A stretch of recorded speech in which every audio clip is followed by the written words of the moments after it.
Hey guys, Callum Simpson here. Today I'm going to talk to you about a problem that many companies face, and that is how to manage all their media like photos and videos.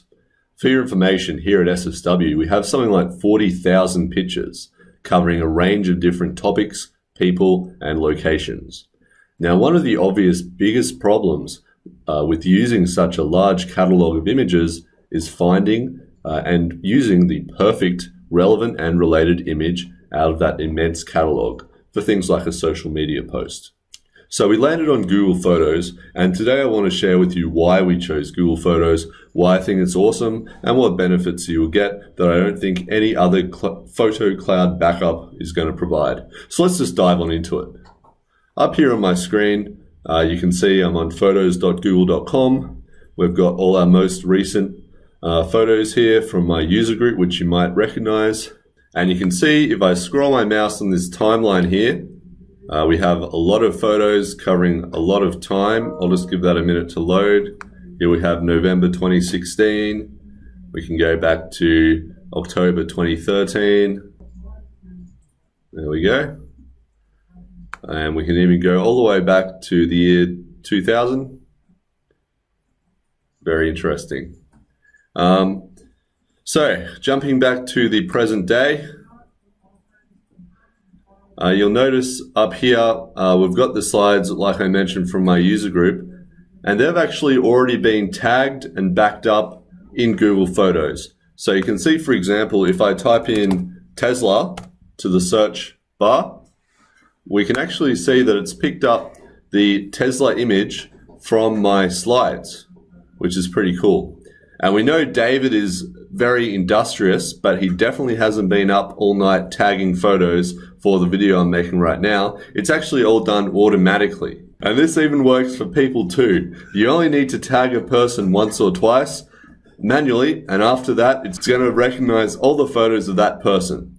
So let's see right now. If I go ahead and type in Adam, like this, you can see that all the photos that have Adam in them are going to show up, and that is only after manually tagging one single photo of Adam. So that is pretty powerful. But it even gets better than that. For example, if I type in Adam Bird, I can see two photos here with Adam and a bird in it. That's pretty awesome. Let's try something else. For example, Adam Kids. And what do we get?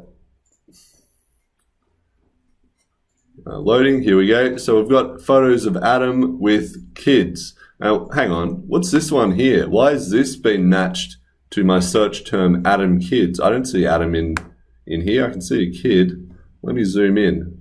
Okay, so I can see Raj stealing a child, but why is it tagged Adam? Oh, hang on. That's Adam standing in the background. That is pretty powerful, isn't it? So from this low resolution image of Adam, it's actually automatically tagged him as being part of this photo. All of that just from manually tagging him once in one single photo. That's pretty awesome.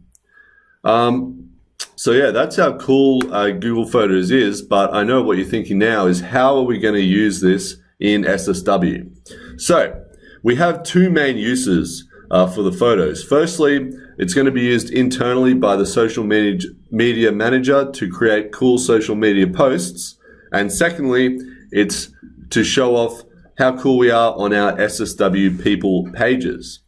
So the process is going to look something like this. Firstly, we hold our events, and at the events, the camera person is going to take all the photos. Then once all the photos are taken, they're going to upload all the non-blurry ones to the file server. The file server is then synced to Google Photos. All the photos will be automatically tagged, as I've just demonstrated, and ready to use at that point in a social media post. And then also the best 3 photos from the event will be selected and shown on our SSW people profiles.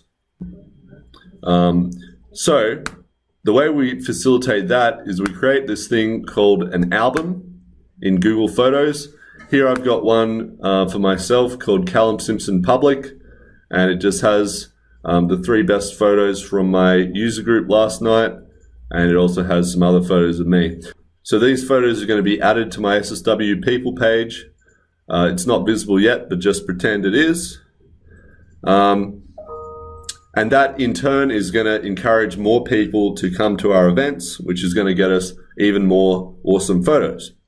So what you're probably wondering now is, what are the limitations of this solution? Well, firstly, the storage that you get for free with Google Photos is only 15 gigabytes, and we've had to purchase additional space up to 150 gigabytes.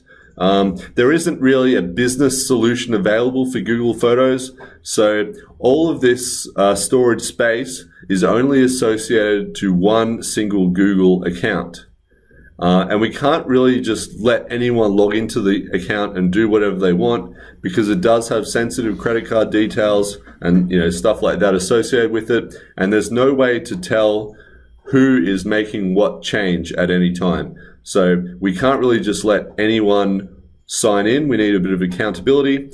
So if you want to see which photos are available and possibly select different ones to display in your SSW profile, the easiest way is just to contact the social media manager and ask for a call and share screens and have a look and work with them to pick the best one. So today I've shown you why Google Photos is so cool, how we're using it at SSW, and what the limitations are. Thanks for watching and have a nice day.